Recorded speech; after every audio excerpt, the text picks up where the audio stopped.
There, my name is James Brown. I'm an 80-year-old worm farmer from Yass, New South Wales. Probably the oldest worm farmer, I don't know. Farmers live to a ripe old age because they are happy doing what they do. We farm worm row in windrows in Yass. The name of the business is Yass Worm Farms. There are 2,000 different varieties of worms, but only 6 of those 2,000 are compost worms, worms that clean up waste and rotting vegetables, etc.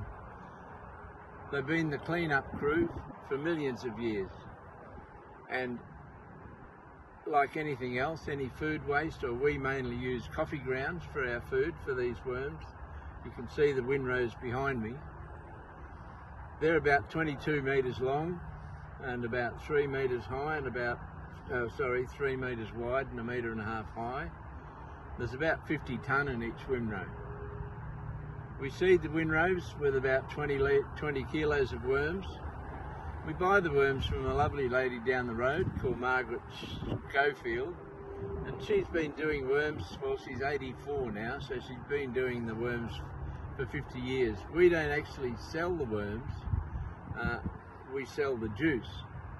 So worms, people call the juice worm pee, but that's not quite right, because worms don't pee, they only poo, and the poo is called castings.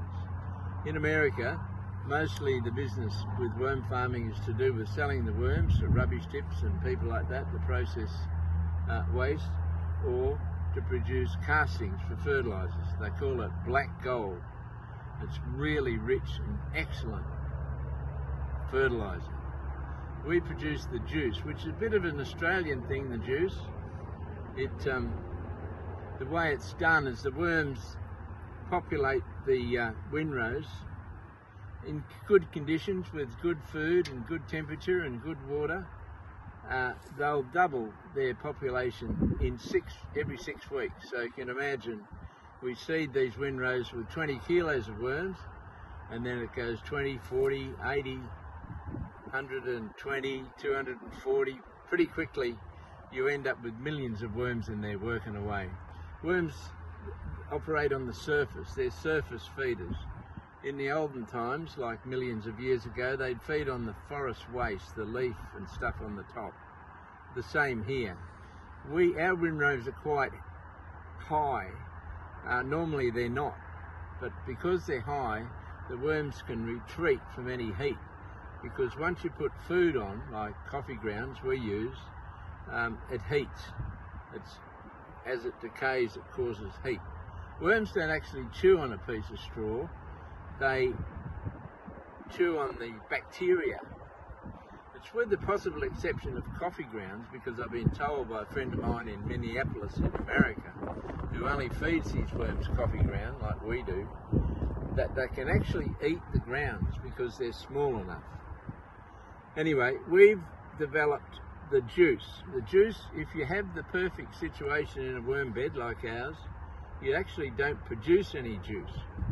But what you do to get the juice is you put a little bit extra water on, let it soak through. The water soaks through past the worms. Now the worms are covered in slime. You might have known that if you pick up a worm. And so it washes some of the slime off the worm, which is full of nutrients and all sorts of good stuff.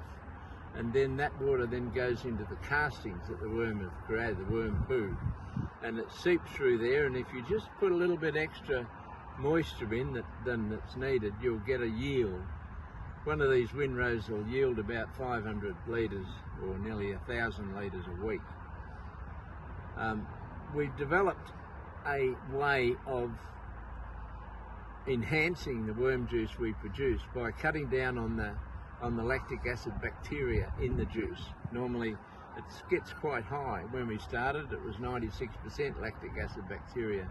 But the bacteria you really want, or the microbes you really want, are the fungi, the yeast, and the photogenic bacteria that creates nitrogen from sunlight. That's what you really need. The lactic acid bacteria is okay, it doesn't do any harm, it does good, but it tends to be more aggressive, so it takes over the population. So what we've achieved is a very low population of lactic acid bacteria and a very high population of fungi. So have a look at our lab report to see very high level of fungi, yeast and photogenic bacteria, I think that was called. So that's about it. I've done farming in various different places.